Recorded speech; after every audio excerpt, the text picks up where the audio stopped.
With Dr. Gretchen King speaking about free media.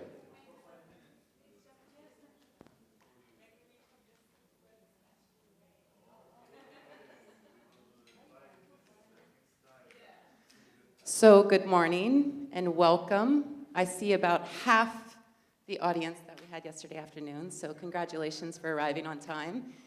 You all win. Glorious congratulations, nothing more.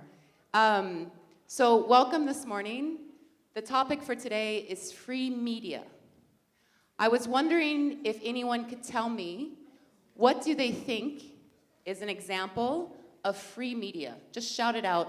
I mean, if you want the microphone, Joey's got a microphone. Free media, what is an example of free, is it working? No? Okay. Translation. Hello. Sabah al-khair. Still? It's working now? Okay. So the question I'm asking is, what do you think is an example of free media? Yeah. You can shout it out if you want. You have one too? Just so the church. Okay, so the translation wants to hear, I'm not allowed to let people shout. Sorry about that. Yes, thank you. Be quiet, Ismail.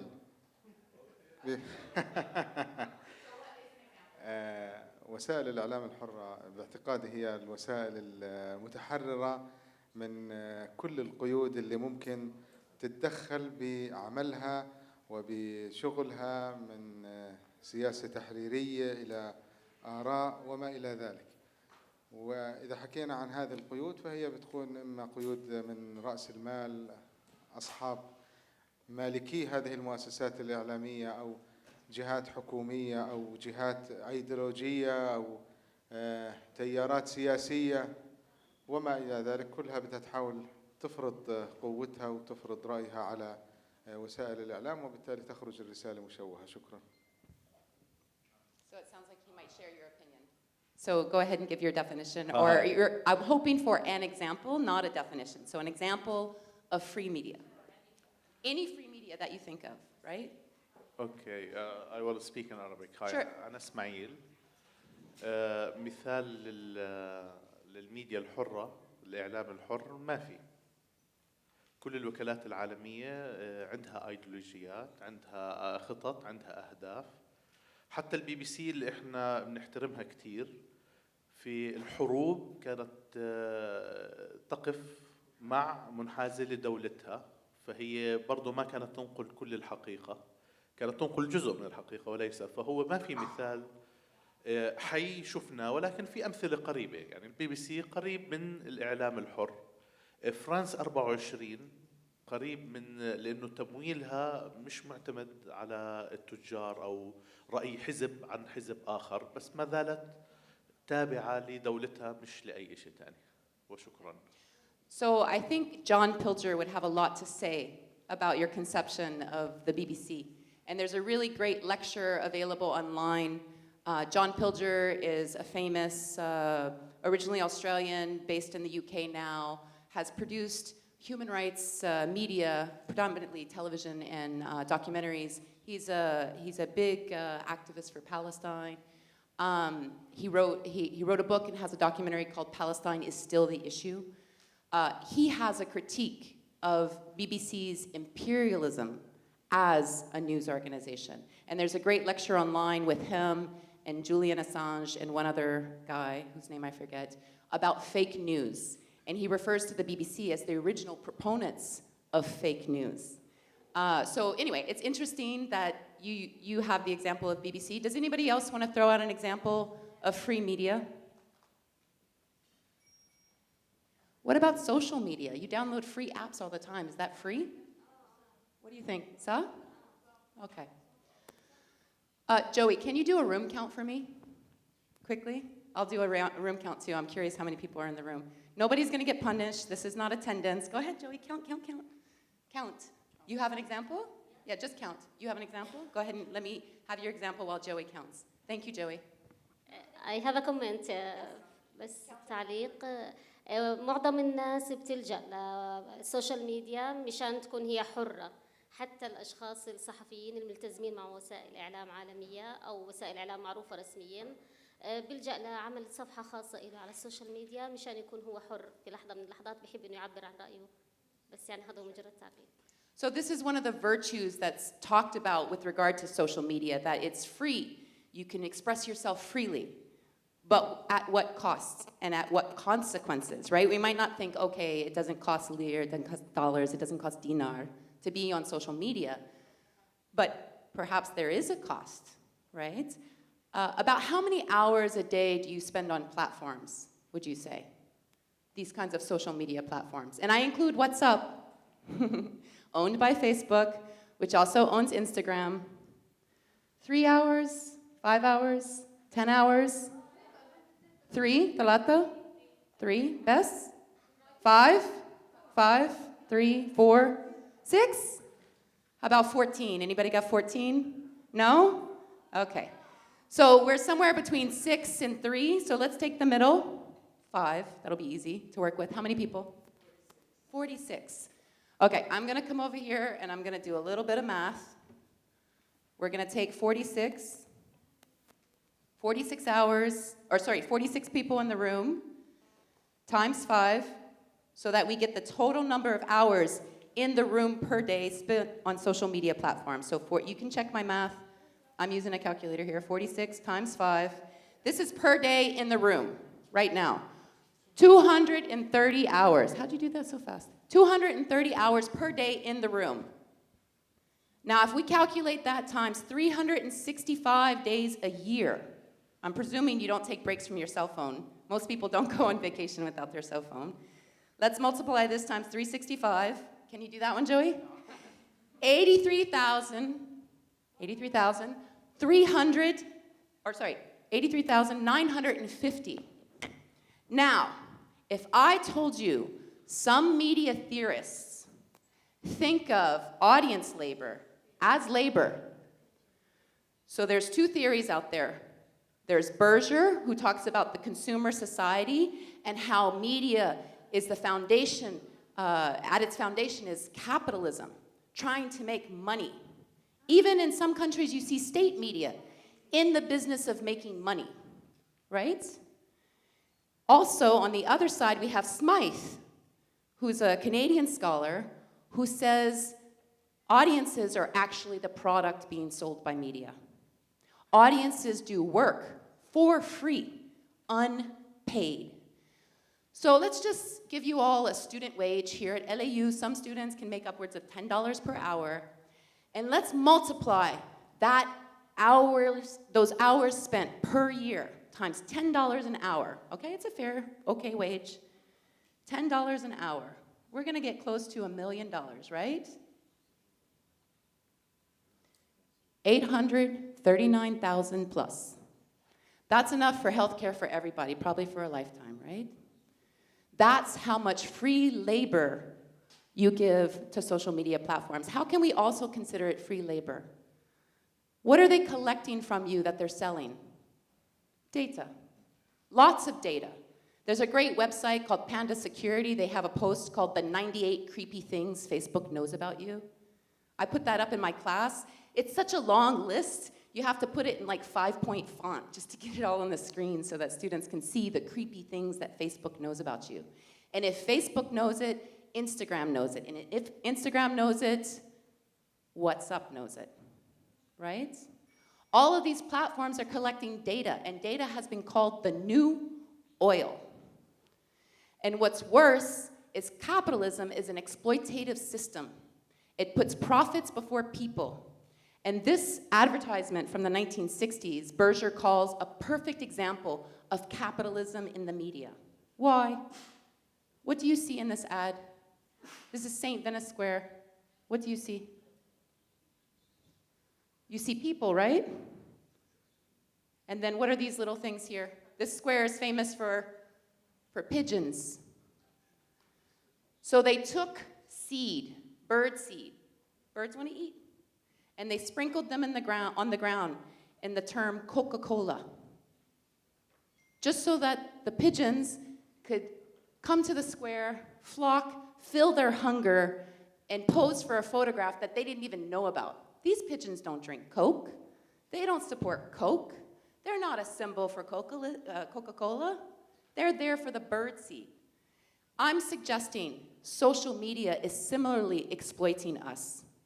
We want to communicate. We have a hunger to communicate. And they're exploiting our data.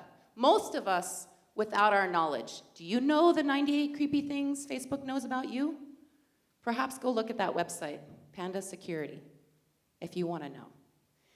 The reason I'm starting with this today is not just to get your attention or to call you pigeons, because I don't believe you're pigeons. What I'm suggesting is that there has to be another way.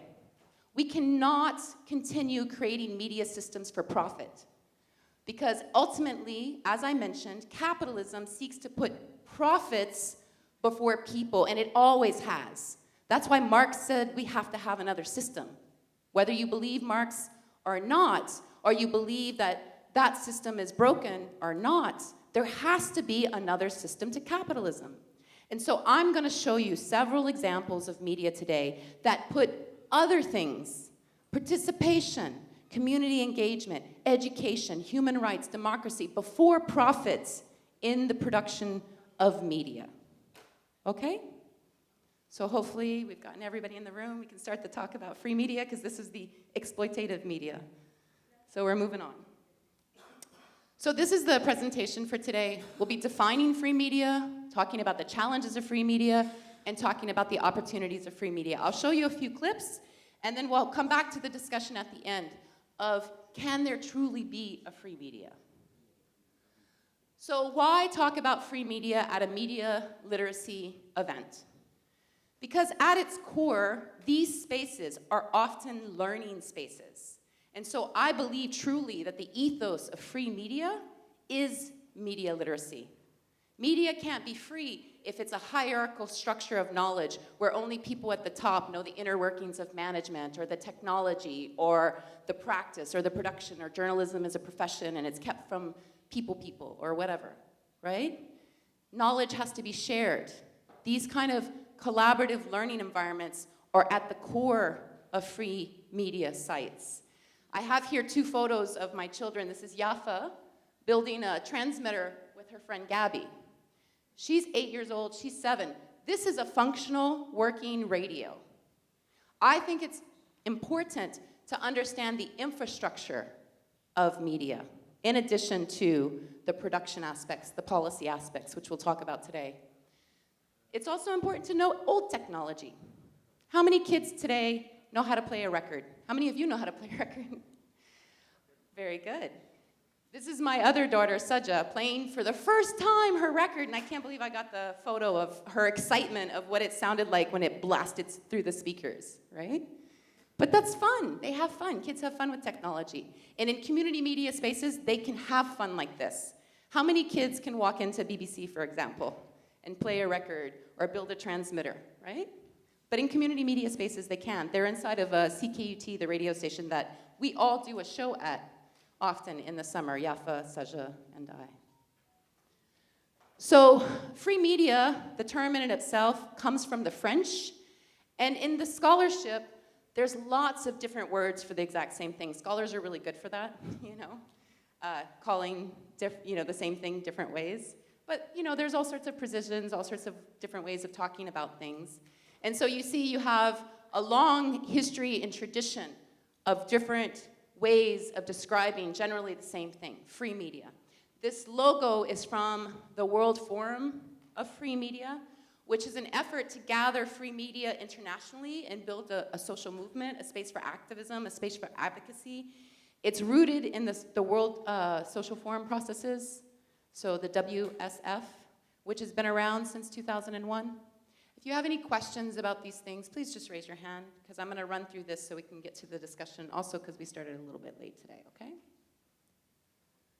So this is Serenbi Mohammadi and Mohammadi. They wrote a great book called Small Media, Big Revolution, looking at the role of small media in the revolution in Iran. And she was there at the time with her husband, and so she described some of the very small media productions that circulated, right? And so some of that was cassette tapes, some of that was posters, right? Media is a very broad concept. When I teach my class at Media and Society, even Communication and Gender, media has a very broad definition. It goes beyond journalism. And so this is her definition of free media. I mean, she calls it small media in her book, but I pull it out and apply it here to this free media concept. She talks about free media as participatory, as public, meaning not states, not corporations. So free media are participatory and not controlled by states and not controlled by corporations. Now, everything is relative. And so this next definition from the former president of the World Association of Community Radio Broadcasters, which goes by their French acronym AMARC, said there's no single definition of free media like community broadcasting. Every media has to deal with its local regulatory environment. Every media has to deal with its local community. You can't just transplant a community radio station like the one in Montreal and bring it here to Beirut and expect it to serve everybody. No, you have to adapt the participatory spaces, the productions, the content, not only to the needs of the people locally, but also the regulatory environment and what it allows and does not allow. So we'll be talking about some of the opportunities and challenges for these kind of free media as defined in these, by these scholars and these practitioners today. And I'll give you some examples from the region here, and then we'll look at some best practices.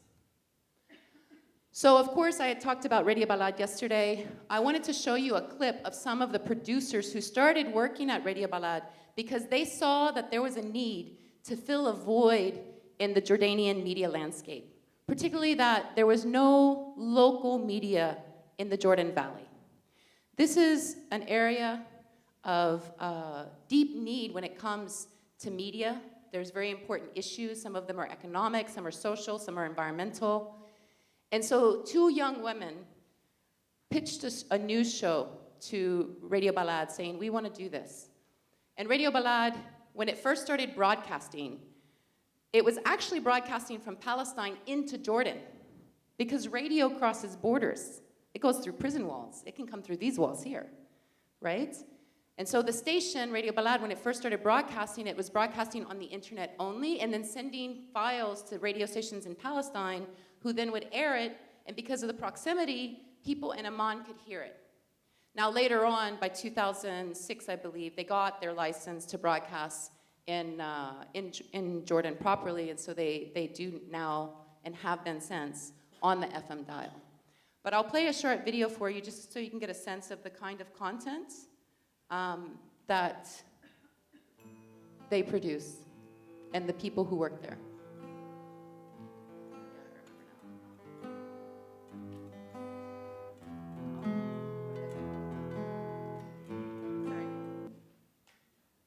Joey set me up with a really fun thing this morning where I have to like look behind me and work in front of me. Thanks, Joey.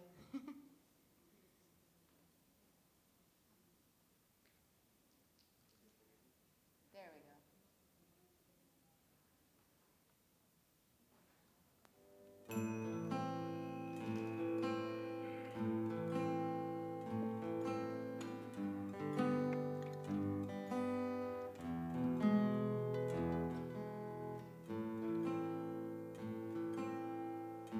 Fascinating, to be quite honest, to see two young women that they want to do something for the sake of the community.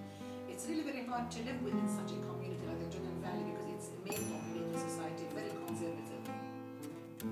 وهو البرنامج الوحيد اللي في الأردن بيركز وبيحكي عن منطقة الأغوار. At the beginning there was kind of rejection because they were women, young women in particular, so it wasn't easy. تعرضت أنا لمرتين إنه لهجوم، إذا بدك تحكي مع المسؤول الموجود في المنطقة، ليش تروحي لحدا أعلى منه؟ They were passionate to make a change in their community. They were also passionate about the media world. To see them full of determination and to say, you know what, I'm going to go ahead and to blaze a new pathway in the Jordan Valley, for me, that is an accomplishment. It's a feat, not even an accomplishment.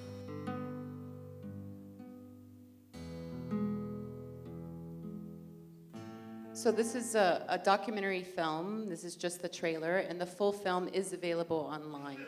but I wanted to tell you the definition that Radio Balad brings to this kind of content, this kind of work that they do. So they consider that they're trying to create a radio station that's community owned, so that's actually owned by a non-profit organization. So I'll repeat that. It's owned by a non-profit organization. So that means that they're not looking to make a profit at the end of the year. They're usually looking to get by, and most nonprofits usually run a small deficit. They're also controlled by the community, meaning that there's a board of directors. They even have a listeners club that gets to have a say. Some of the workers get to report to the board of directors as well. So it's controlled by the people who use the station, either as listeners or producers, as workers as well. They consider themselves also trying to give access to voices in the community, encourage diversity, creativity, and participation. Now, this work has not been without sanctions. They've gone to court several times, been taken to court by various levels of the government. Most of the cases they've won. One of them was infamously because they exposed the attendance records of parliamentarians, and not all parliamentarians in Jordan have the best attendance record, and so I guess some people got upset about that.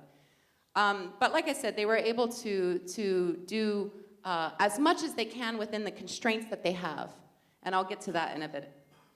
These are some other examples from the region. Sure, go ahead.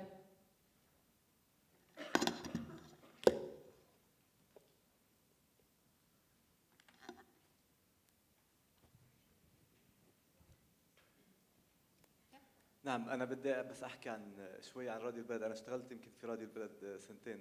Sure. ويعني مطلع شوي على تجربته بطريقة أو بأخرى. وفعليا المحتوى اللي بيقدمه الراديو هو محتوى الأفضل تقريبا في الأردن خلال الفترة الماضية كان.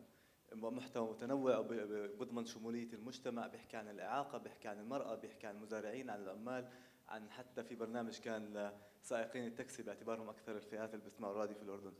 لكن المشكلة الرئيسية اللي بتواجه المؤسسات الإعلامية سواء راديو البلد أو أي مؤسسة بتعتمد على تمويل أجنبي هي أولاً عدم ضمان استمرارية، عدم وجود خطط طويلة لتمويل ذاتي ممنهج من خلال التمويل المرحلي الموجود. فمثلاً مؤسسة بحجم راديو البلد كنا فيها في الفترة الأخيرة يمكن 25 صحفي ومحرر ومذيع وما إلى ذلك. أوكي الآن الراديو تقريباً بيواجه شوية أزمات مالية بنتيجة يعني محدودية حجم التمويل الحالي. لكن هاي هي أنا بعتقد المشكلة الرئيسية. هل في نموذج عربي عالمي مهم عمل تجربة جيدة فيما يتعلق في موضوع التمويل قدر إنه يحقق تمويل ذاتي بعد 10 سنوات 15 سنة؟ هل في هاي النماذج عالمية موجودة أو لا؟ Sure. So I'm glad you raised that point because it is a valid point, and it's something I heard during my 2 years at Radio Balad as well, where people were concerned about the amount of international funding, and people have the right to be suspicious over international funding. But a couple of things. But Radio Balad made it very clear that it doesn't participate in normalization. It doesn't take any kind of Israeli funding. It also similarly doesn't take U.S. aid because U.S. aid is extremely problematic, as we've seen multiple examples here at LAU in terms of the limitations of scholarships for MEPI students who are of Palestinian origin, for example. But at the same time, one of the things that he told me that the foreign funding allows a freedom of is that he doesn't have to cheapen the programming of Radio Balad, because sustainable, for-profit, and profitable radio in Jordan often has lots of commercials, game shows, jokey, ha. It doesn't dive into the serious, the controversial, the social concern issues that Radio Balad does, because they need to sell audiences as commodities, right? If we go back to Smythe at the beginning of the presentation. Now, that does not say that there is not a way.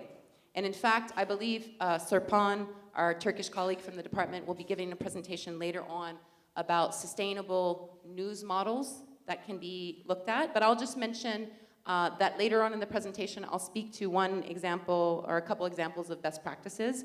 But there has been one way that a large number of community radio stations have been able to sustain themselves on, and that's through listener subscriptions. And it's something that Radio Balad doesn't do, but other people do, whether it's North America, South America, on the continent of Africa. People fundraise through their members. Small donations, big donations. And then also some areas have set up funding that is managed by community media, but paid into by corporations who are exploiting the airwaves or exploiting the media system. So imagine if all corporate for-profit media that made money off of public resources like airwaves. Did you know airwaves were a public resource? It's part of the natural environment, radio waves. It's a non-depletable resource. It's not like oil. It's not going away. And we can use as much of it as we want. But it's how we use it and who uses it, at what profit, that rarely gets discussed or thought about. But what if there was a 1% tax on all advertising, for example? Advertising in public space, over the internet, on our social media platforms. That makes billions a year. 1% of that for community media would be a sustainable model, but what's important is that money has to be managed separate and away from the state and from the corporations. Because if they get their hands on it, they're gonna get their interest on it. And what you were alluding to with the international funding models that Radio Balad takes money from is that they have project funding. So Radio Balad, like many organizations, including these that you have in front of you here, who get international funding. These are local to the region of Lebanon, independent news websites, but they all get international funding. One of them, Beirut Today, also runs by member subscriptions. So they're trying to find that sustainable balance. So they're not constantly running from project to project. Because when you're running from project to project, you start doing service work for your funders and not the communities to be served. And so it's very important to be critical of foundation funding. And there's a great book from the United States where many social movements have faced this struggle for years. How do we be sustainable without giving up our ethics for foundation funding? Called The Revolution Will Not Be Funded. Because in some ways it won't. It takes people power. So we'll move on. Oh, I was gonna play this short video, but you'll have access to the slides. You can watch it if you wanna know more, because I mentioned it yesterday about the issues of freedom of expression in Lebanon, the kinds of policies we face. In the online environment, the government has been sanctioning individuals. In fact, over the last year, there were 9 times as many people arrested than in the previous year for posts online, mostly critiquing parliamentarians or ministers. So there's no freedom of expression in online spaces in Lebanon. And so what kind of freedom do these online platforms have if this is a concern? So you can check this out. There's currently a campaign happening. So we do face many policy challenges in this region. And so you probably will be familiar with most of these, that a lot of the policies tend to promote regime survival or government not allowing critique of various government leadership, just like what I mentioned about Lebanon. There's a monopoly over power, so either it's controlled by the state or controlled by for-profit organizations, and often those two groups work together. And I saw that in Jordan, where much of the media was either owned by the government, like in terms of radio stations on the FM dial, that was my focus. Most of those stations were either owned by the government. The military had 3 very popular radio stations, though nobody knew they were owned by the military. And then the police had a very popular radio station. Everybody knew it was owned by police because their logo had sirens on it. And then the rest were owned by corporations who were very close to the government. And so there's not gonna be a real break from the status quo when your best friend is the king or an associate. So a lot of laws in the region, and these are not just my thoughts on the region, this is work that's cited here, and I have the citations at the end if you'd like to read it. Try to maintain keeping media out of the control of opposition voices, voices that might critique the status quo. And why is that? Because media is power. We talked about this yesterday. So if you share that power around, then you might lose power yourself. There's prevalence of censorship, whether it's written into press laws or it's in the practices. Okay? And then there's the issues of vague wording, overlapping jurisdictions. Is it the Ministry of Security? Is it the Ministry of Information? Is this other ministry? Which ministry impacts news and information? Well, a lot do. A lot has a little bit, and that can be create a threatening non-sustainable environment for some of the free media practices we're talking about. Go ahead, please.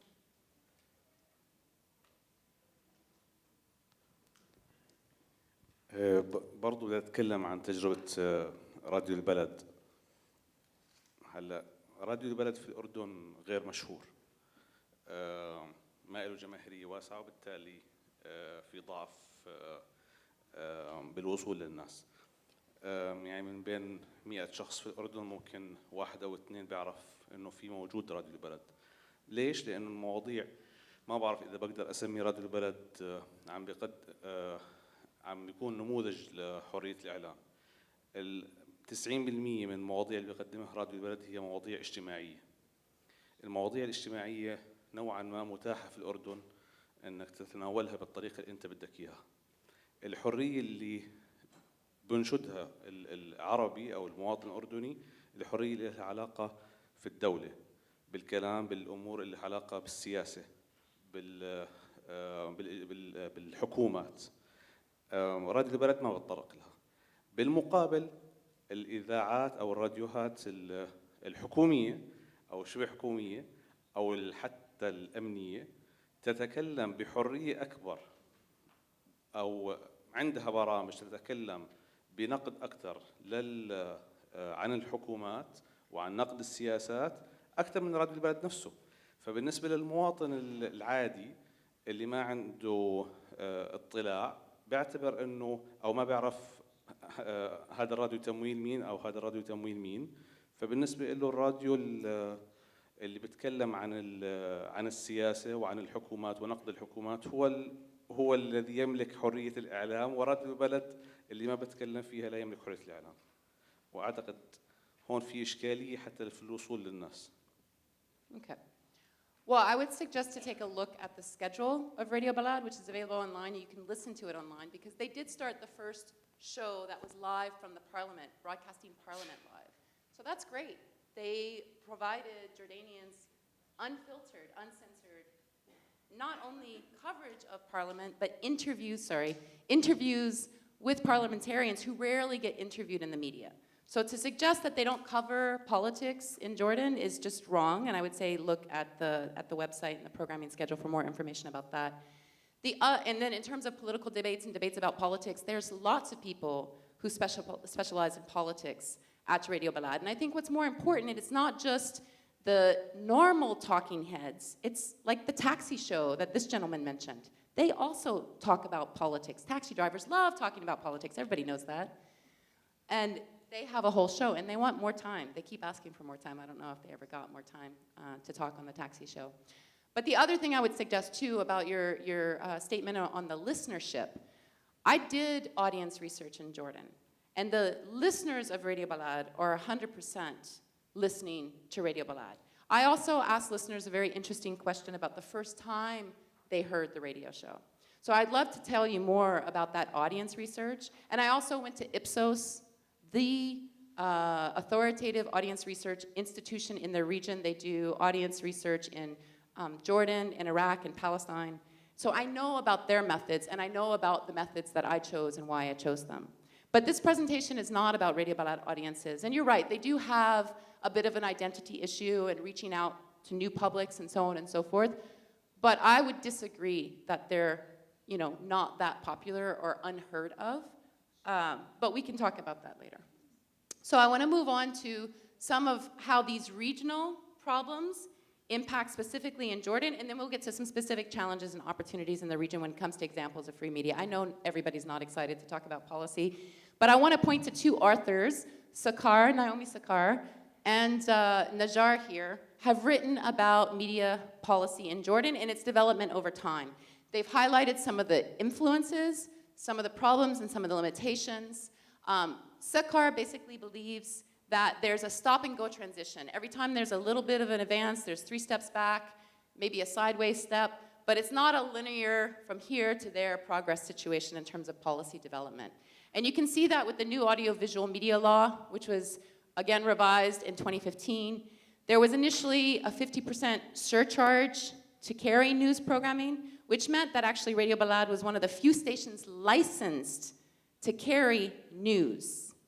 because you had to pay 50% above $50,000 US for a license. So through advocacy work, not just through Radio Balad, but other stations as well, they were able to change this. So there are more stations doing news nowadays. So these are how some of these general policy limitations are influencing specific countries, and then specific media, like the FM dial. So in Tunisia, we know post-revolution, there's been some policy developments, but there's also been concerns in terms of limitations. There were a number of NGOs and community radio stations, as well as independent media websites, who signed a declaration calling for the government to withdraw a bill that it had proposed a year after, with changes that were of concern. So again, it's not a continual line of progress. It's a stop-and-go transition, like Naomi Sakar said about Jordan. Of course, many of us know about the challenges in Palestine, that there's no community media anywhere, not even for Israelis, not even for Palestinians in Israel, not for sure for Palestinians in the West Bank and Gaza. You do have unauthorized stations, privately owned media stations, and then stations run, well, this is actually a website, an online news platform that produces radio content, run by a nonprofit organization. So there are attempts to create spaces, to work around the policy confinements, to do something different. And IMEMC, just for example, has been going on for more than 15 years. So they have found a way to be somewhat sustainable, but it doesn't mean it's not a struggle. And most of these other stations are able to sustain themselves through operating as privately owned stations that sell advertising and run by that model. Of course, we know about the attacks on Palestinian journalists, but also these media organizations.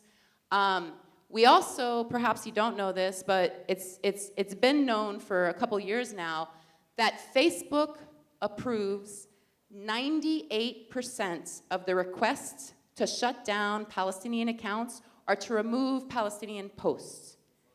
98%. And I just have to offer you a bit of context. The mass shooting in New Zealand of Muslims and mostly Palestinians was on Facebook Live for the entirety of that affair, that atrocity. And it was not shut down by Facebook. But Facebook and the Israeli Defense Forces or occupation forces felt like it was completely appropriate to put a poet in jail for 3 years for this poem. This is the platform that owns your what's up. Think about what your money is supporting, what your free audience labor is supporting, where your data is going to organizations that have these kinds of politics. Sorry, I get a little mad about Facebook. I don't have Facebook. So I had mentioned Radio Free Palestine yesterday as an example of a sustainable project because it's a cross-border solidarity broadcast. It's many producers and radio stations who have few resources working together to create something bigger. When we get together, we can always do something bigger, right? So here's a 24-hour broadcast that no one station could do by themselves, but when they get together, every station can do a little bit and do something bigger.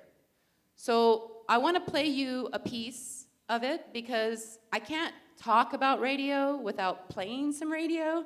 So if you want, you can close your eyes and listen because it's radio, you don't have to look at it. But I'm going to play an excerpt for you from Radio Free Palestine. I hope you enjoy. That's your cue, Fuad. To turn up the sound, thank you, sir.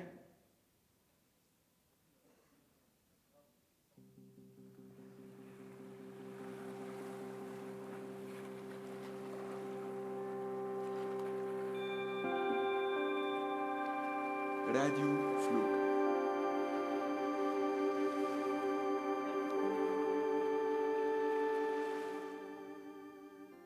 Ukraine? Yes. Soviet Union? Yes. United Kingdom? Abstain.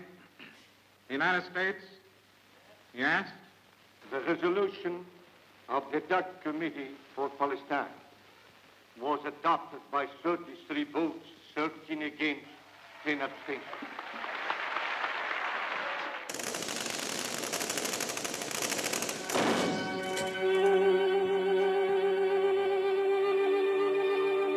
Palestinian society was dismantled, dispersed, and scattered. About 400 Palestinian towns and villages were erased, completely erased, as if they had never existed. The names of other towns and rivers and mountains and streets were changed from Arabic to Hebrew. Palestine ceased to exist. You can't find it on the maps of the world today. Palestine was destroyed as a country. Now, the destruction of Palestine did not happen as the unintended consequence of unforeseen events. It was planned to happen.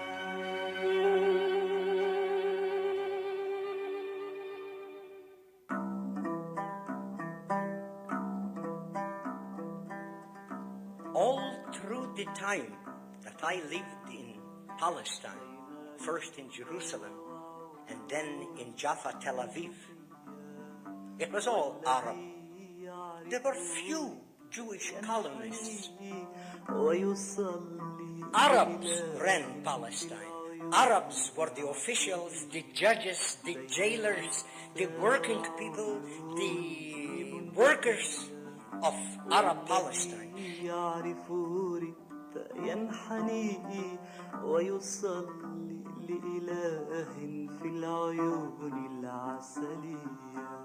Palestine. Say Radio Free Palestine. Oh, Radio Free Palestine. Up next, we will hear from Ali Al-Yasir from Jaffa, the oldest of the speakers. He was at Princeton University in the United States when his home in Jaffa was occupied by Zionist militias. Mazen Al-Khairi from Ramle was 10 years old in 1948. He speaks on the resistance that held off the Zionist brigades for 2 months. Fuad Sahyun, also from Haifa, shares his memories of fleeing the war at the age of 4. What do you remember? What do I remember? I remember everything.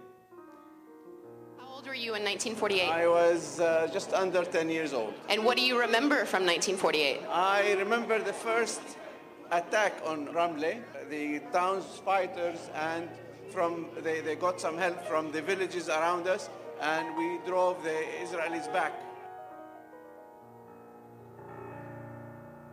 As children, we used to help the women, either to roll gauze for the wounded or clean the bullets from the rust and so on, and put them according to their size in different boxes so that they are used by the resistance people. Were people prepared for a war? Yeah, well, of course, I mean, we've heard about what happened with other villages and cities and the ethnic cleansing that was going on. The following day, Ramle fell. So my grandfather, I remember this very distinctly. He said, we were under the British, and now we are under the Israelis. Captain Ishaq Rabin, who became prime minister later on, he's the one who came and occupied Ramle. He declared the area at the orders of Ben Gurion as a military area where no civilians are allowed to stay.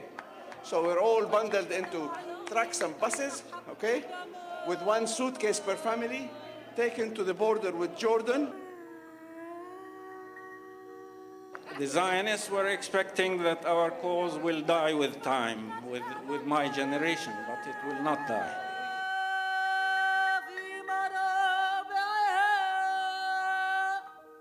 The thing that I remember from the house was the color of the tiles. The color of the tiles and the pattern of the tiles was something that, like, were in my dream several times during my life. I think I did face my trauma there.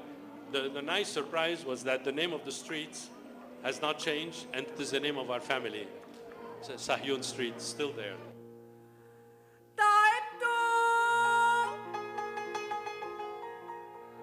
If I don't return, my children will. And if my children don't return, their children will return. They hopefully will return. And if they don't, they will make sure their children will return.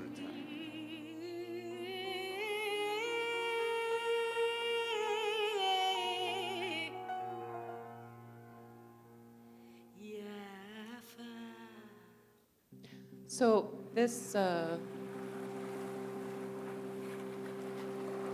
it's starting to give me a second. Radio Fluke. Radio Fluke is from Tunisia. You also heard audio from Palestine, from Montreal. You also heard audio from 1948, recorded by Pacifica Radio, a radio station started by pacifists, sustained by listener donations since 1948. So there has to be a way, as I mentioned, to do things without money. The revolution won't be funded. There has to be a way to do things without the aid of foundations, without corporate control, without state control. And one of the things we can do is to get together independent media makers. And Radio Free Palestine is an example of that. It's done it for several years. You can go to this link, listen to the archive in Arabic, listen to the archive in French, listen to the archive in English, and listen to the archive in Spanish. There are Spanish producers who want to talk about Palestine. So it's great to be able to connect all of these different regions of the world on this issue, where many regions have solidarity struggles or have had solidarity struggles with the Palestinian people, or are still facing settler colonialism or facing the brutality of imperialism.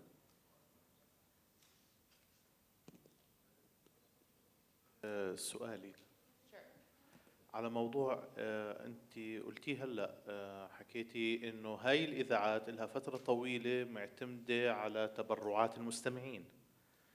طب لو خالفت يعني هذه الاذاعه توجهات المستمعين، يعني في هون مثلا المستمعين ممكن يدعموا قضيه معينه وتطلبت الحقيقه انهم يقولوا عكس اللي رغبه المستمعين، أليس هذا عدم حريه؟ It's not a free media.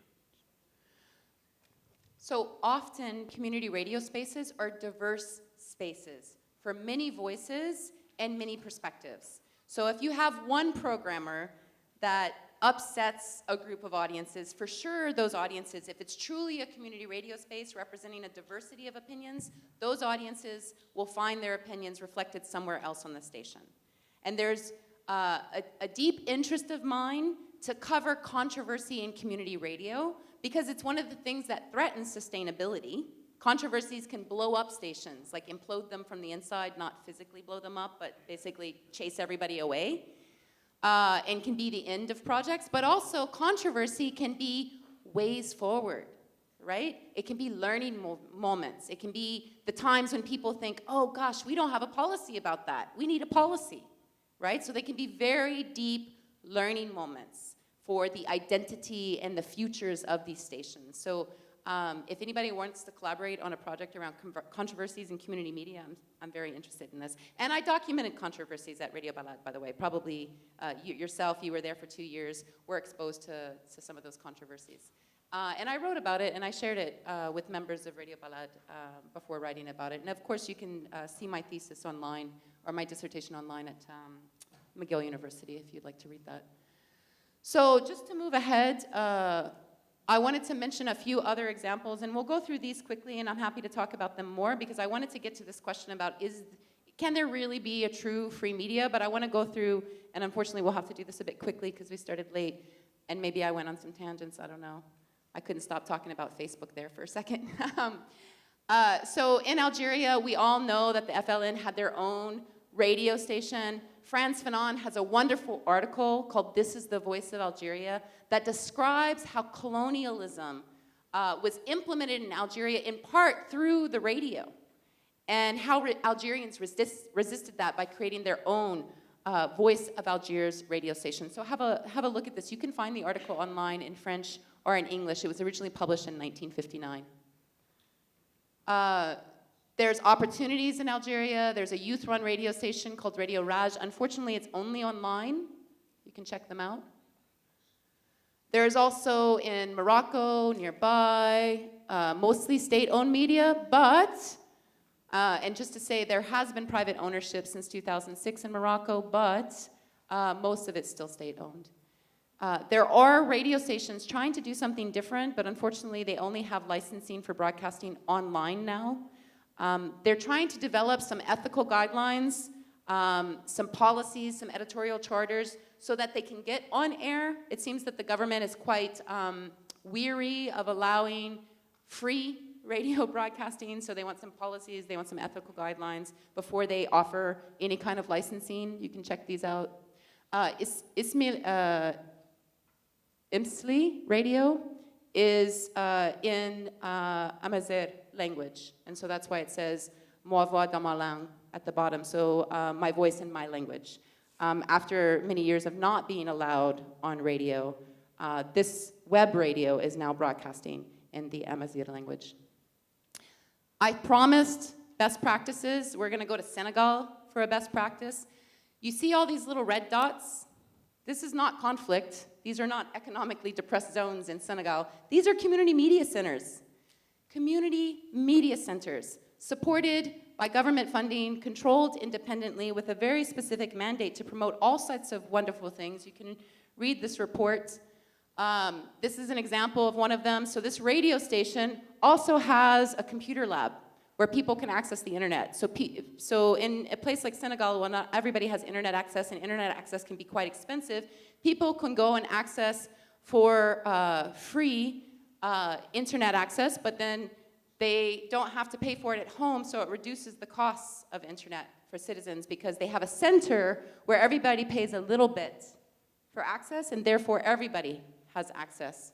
And some of the other great work that these centers do, in addition to radio, television, internet, they have content about environmental issues and sustainability issues and rights issues, and as well provide access to people who want to engage in e-commerce economics. So, can any media truly be free? Ultimately, I'd like to hear from you, but I just want to share with you one more example of what I think is truly free media. I showed you earlier my eldest daughter, Yafa, building a radio transmitter. You can build, and we could do it right here in this room right now, in about 3 hours, a radio transmitter, even if you've never soldered before. I could show you how to solder. We could build a radio transmitter, and we could turn it on, and we could start broadcasting now. This book that I have a chapter in about the use of radio and protest movements in Montreal has a list of resources at the end on how to build radio stations, how to build transmitters.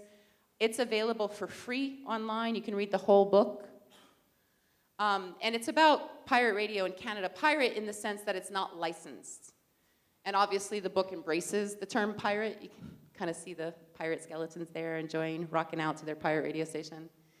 But the question is, if we had, each of us had a radio station, what would we do with it? What if there were thousands of radio? What if everybody had a radio station? Would that be free media? So I ask you, and let's have a bit of a discussion in the time that's remaining.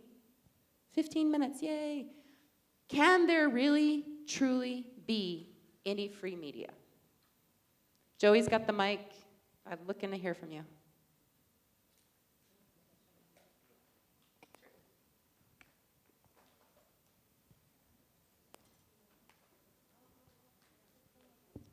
شكرا. عندما نتحدث عن الإعلام الحر، الإعلام يتوقف بشكل أساسي على التمويل. اليوم وسائل الإعلام أو ما يسمى بالإعلام الجديد هو إعلام الجمهور إلى الجمهور. كيف يمكن أنه أعمل إعلام جمهور ويعني جمهور أحيانا يفتقد إلى التمويل، أو أنه منصات التواصل الاجتماعي هي مثل ما تفضلتي أنه شركة فيسبوك اللي تملك انستغرام والواتساب هي تسيطر على تدفق المعلومات، وهذا يعني يرجع بأذهاننا إلى تدفق المعلومات من أعلى إلى أدنى، أو من الدول المتقدمة إلى دول العالم الثالث، وبالتالي يبقى يعني موضوع تداول المعلومات، موضوع السيطرة الإعلامية، مهما توصلنا إلى يعني إتاحة خلينا نقول إتاحة المجال للمجتمع في أن يعبر عن رأيه، وتبقى هناك سيطرة لمجموعة من رؤوس الأموال. ولدينا يعني خلينا نقول المثلث اللي هو الاقتصاد، السياسة، الإعلام. عادة ما أسأل الطلبة أقول من الذي يسيطر على من؟ الإعلام يسيطر على الاقتصاد أم الاقتصاد يسيطر على الإعلام أم كلاهما يسيطر على السياسة؟ وبالتالي نبقى في حلقة مفرغة في هذا الجانب. شكرا. Well, I think we have to stay hopeful. Yes, it could be vicious, but we must stay hopeful. So I'm going to unpack a couple of the things you said, and if I missed anything, I'm happy to come back to it. So in terms of the platforms, you're right, and I have to say I'm not just picking on Facebook, Instagram, WhatsApp. It's also Twitter. Twitter censors, even though most people think it doesn't. Twitter does censor, and it deletes accounts. So it is a problem when these platforms are mostly owned by US companies as well. Your tax dollars, your use of time is benefiting the profits of these companies who pay taxes to the United States, who, with those taxes, subsidize all sorts of terrible things in this region, right? So that's something to consider. We have a problem that's been spoken about since the 1970s. I mentioned communication is a right. That came out of the McBride report that was trying to problematize news flows. So the McBride report was saying there's too much information coming from the north to the south, but the south's not hearing the north. And that's where Internews came from. So there's this southern-based, sort of like an Associated Press or a Reuters, but without the imperial agenda of these Western news agencies, right? So Internews is that, but it's under-resourced and underused, and some people have never even heard of it. Kind of like Radio Balad, right?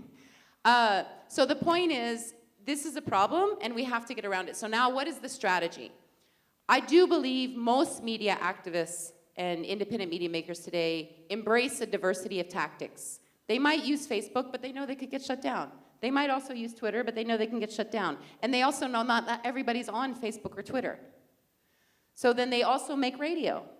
And then maybe they also have an online website. But you have to embrace a diversity of tactics and do not do things on your own. That impacts sustainability. That's why I think the cross-border model of solidarity broadcasting is something to look at, because community radio stations have been doing this kind of collaborative broadcasting for years. It didn't start with Radio Free Palestine.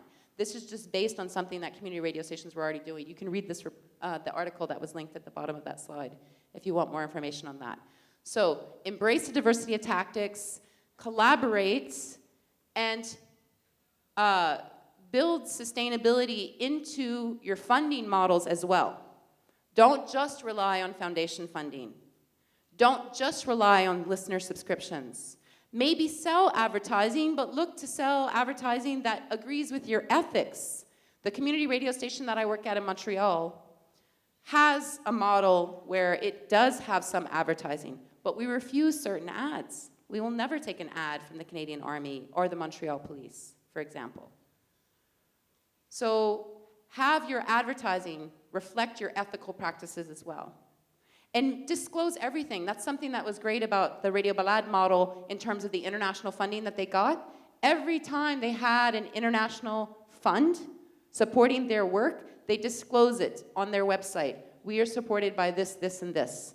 And the policies around not taking USAID funding and not being anti-normalization with Israel, all of this is made available to people. So disclose.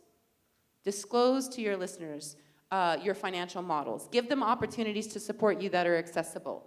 And embrace the diversity of tactics and collaborate. That would be my suggestions based on my experience and my research.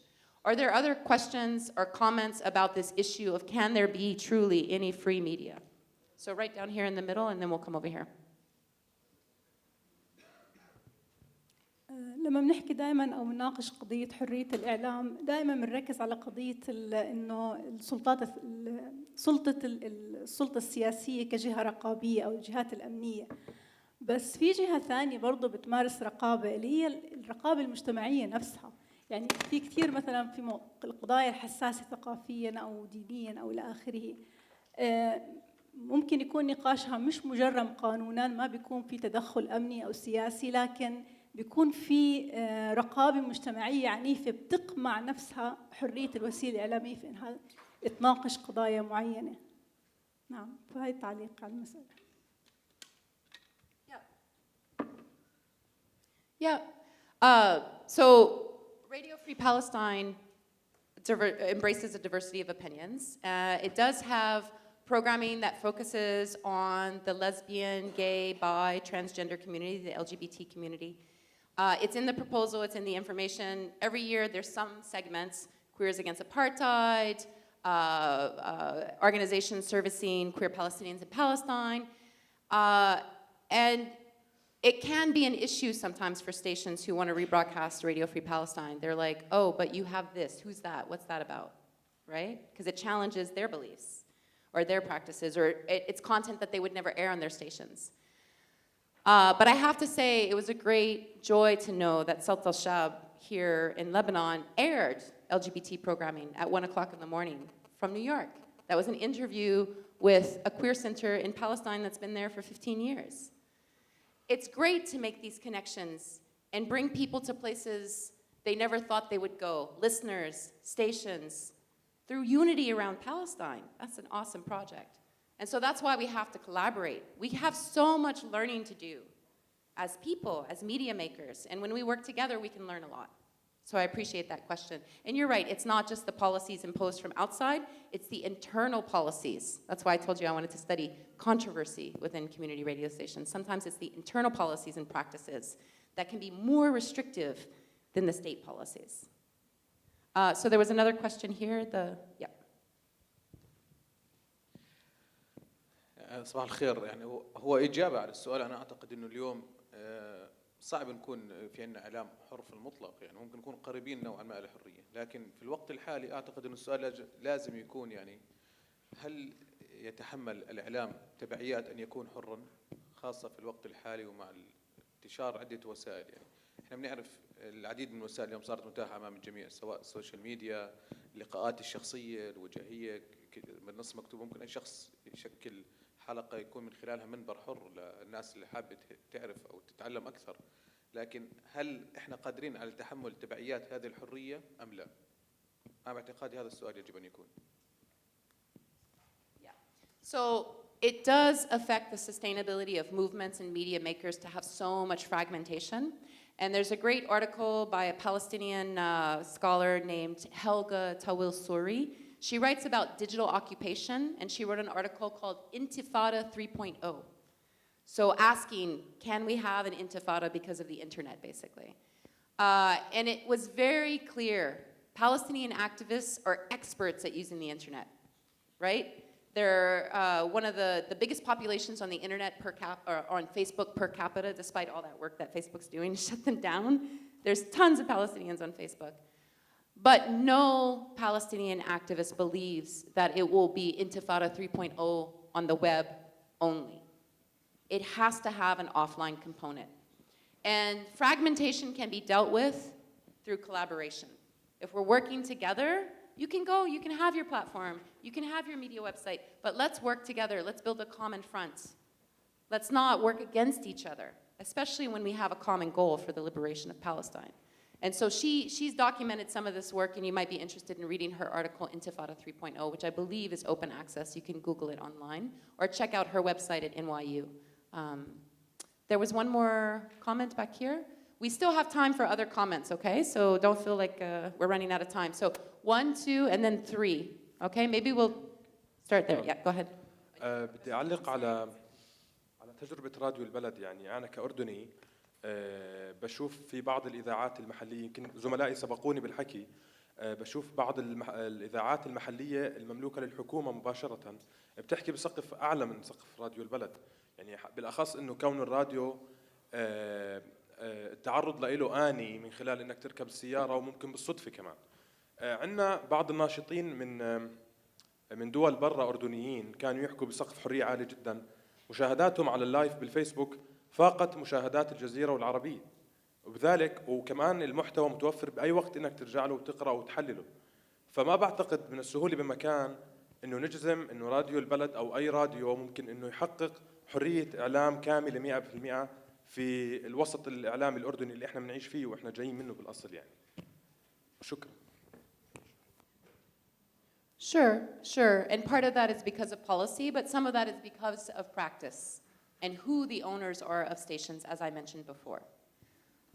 So there's another comment here, and then we had one here, and then we'll come back to you, sir, okay? Oh, you're giving the microphone? I thought you had a comment. I'm so sorry. Okay, so here, and then we'll come to you, okay? Go ahead. Just to answer, I think we need to keep trying. في كتير موضوع مهم بحب أحكي فيه له علاقة بإنه فكرة حرية الإعلام بكتير دول، ويمكن أكثر شيء بحكي عن الأردن، ما هي مش موجودة كمطلب شعبي، والناس Oh, the microphone's not on, or it went off? Yeah, it's coming. Just a second. We're going to switch. بحس الجمهور بشكل عام مش واعي لفكرة أهمية حرية الإعلام أو أن يكون في إعلام حر لإلهم. في مؤخرا بالأردن صارت في احتجاجات واللي على أثرها تغيرت الحكومة، وفي فترة من الفترات بهاي الاحتجاجات الإنترنت انفصل عن الأردن وما عاد في ناس تغطي من هاي الاحتجاجات. وما هم الناس، يعني ما شفت حوار كتير مجتمعي دار حول هذا الموضوع، وتأثرت الناس فعليا بأنه في حرية التعبير، الوسيلة اللي بتقدر تعبر فيها عن حالها عن طريق الإنترنت وعن طريق السوشيال ميديا كانت غايبة. طبعا هذا بالإضافة لأنه الإعلام كمان كان كتير يعني مارسوا في عليه كتير رقابة بأنه إيش يغطي وإيش ينشر. يمكن الشيء اللي بحب أرجع للسؤال الأول ببداية البرزنتيشن تبعك، إنه التربية الإعلامية أو الميديا ليترسي فعليا هي بتساعد إنه نفهم إحنا كمواطنين ليش بدنا حرية الإعلام. فبس حبيت أنبه على هي النقطة لأنه كتير بنواجهها، إنه ليه بدنا حرية إعلام وليه ما بيأثر علينا إنه فعليا الإعلام مراقب. يعني هذا مش هم نهائيا عند كتير ناس، وبس هي.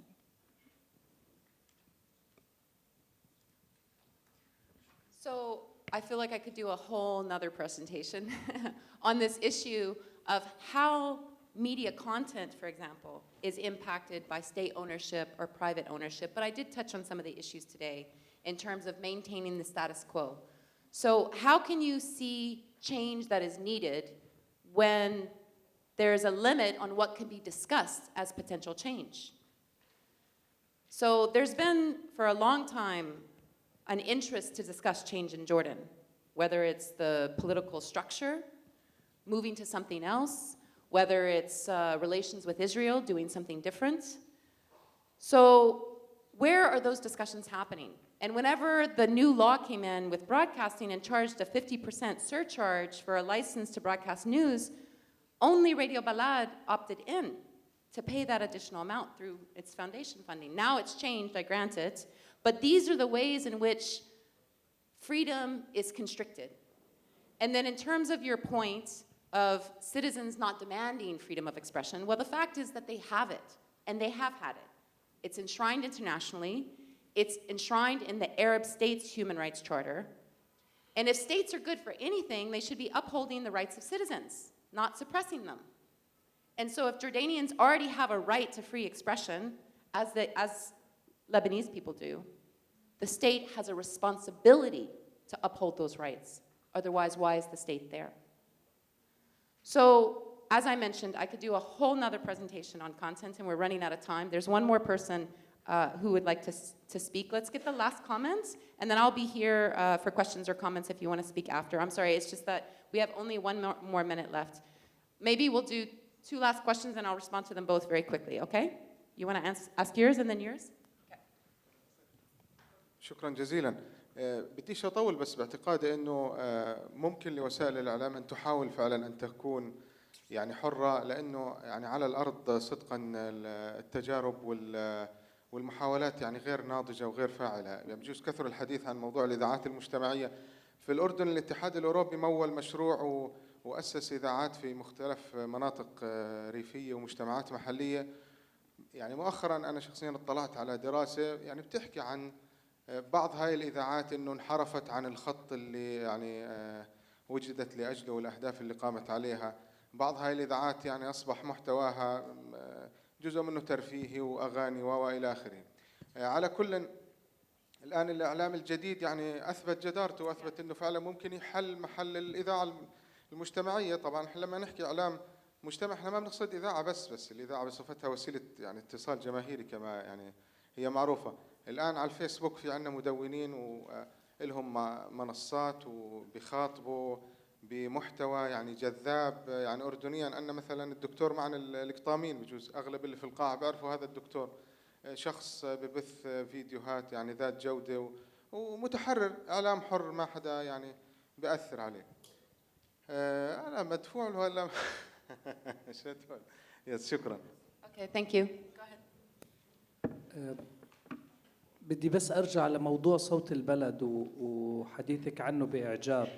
المشكلة بإذاعة صوت البلد إنه وإعجابك فيها بتغطيتها البرلمان إذا ما بدي أبالغ بجوز يعني نسبة بسيطة جدا من المجتمع الأردني اللي تثق بالبرلمان اليوم، وبالتالي فتغطية راديو البلد للبرلمان يعني لا جدوى منها، لأنه يعني ما حدا أصلا بيثق بالبرلمان، فمين بده يسمع لراديو البلد اللي بيحكي عن البرلمان.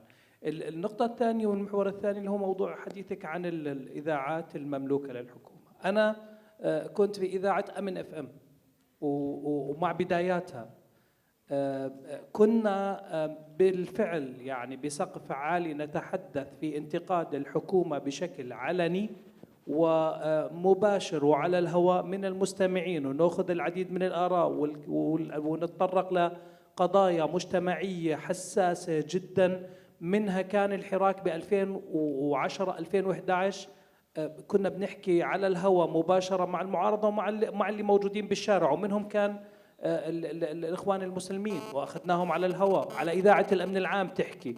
اليوم يمكن بجوز بالسنوات الأخيرة أنا بعرف أنه إذاعة الأمن العام رجعت مش بسبب قرار سياسي من البلد، بسبب هي إدارات يعني أشخاص بيمسكوا زمام الأمور بهاي الأماكن، بيكونوا غير مختصين، بيكونوا غير مطلعين، غير مهنيين، وبالتالي بتجنبوا أنهم يدخلوا في هذا الحراك والمماحكة مع النظام السياسي ومع الحكومة، وبالتالي بروحوا على الأشياء السهلة البسيطة اللي ما لهاش داعي. لكن إذا بيمسك هاي المواقع وهاي الإذاعات، وفي إن تجربة في إذاعة هلا، إذاعة القوات المسلحة، هي إذاعة القوات المسلحة بالاسم لكن هي استثمار للجيش، تتحدث بشكل كامل وصريح وشفاف وحر ونزاهة وما في عندها أي شيء. بالعكس عندك في أشياء حمر، نعم في خطوط حمر، لكن مش كل شيء بتتحدث. أنا بدي أرجع إنه مش مقياس تغطية البرلمان إنه أي إذاعة تغطي البرلمان مقياس إنها يعني هاي إذاعة حرة وكويسة ومهنية. لا بالعكس، إحنا إذا بندخل لهاي الإذاعات الحكومية الممولة من الحكومة بتكون يعني ومنقيمها صح، بيكون تقييمنا يمكن أسلم ونزيه أكثر مع الاحترام. Thank you for your presentation. I did tour all of the stations that you mentioned. Hala radio station is in a free trade zone, or sorry, a militarized zone. You have to go through checkpoints to get to it. I went to the police radio station. Obviously, you have to get through checkpoints to get through that too. How free can a radio station be if you have to cross a checkpoint to get into it? That's the question I will leave you with. Thank you so much. Have a great coffee. It sounded like you wanted to have a discussion back there. I'm sorry, but people are going to get so angry if I cut into the coffee break. But please continue the debate outside and think about it. How free is a station if you have to cross a checkpoint to get into it? Thank you very much. Have a great day.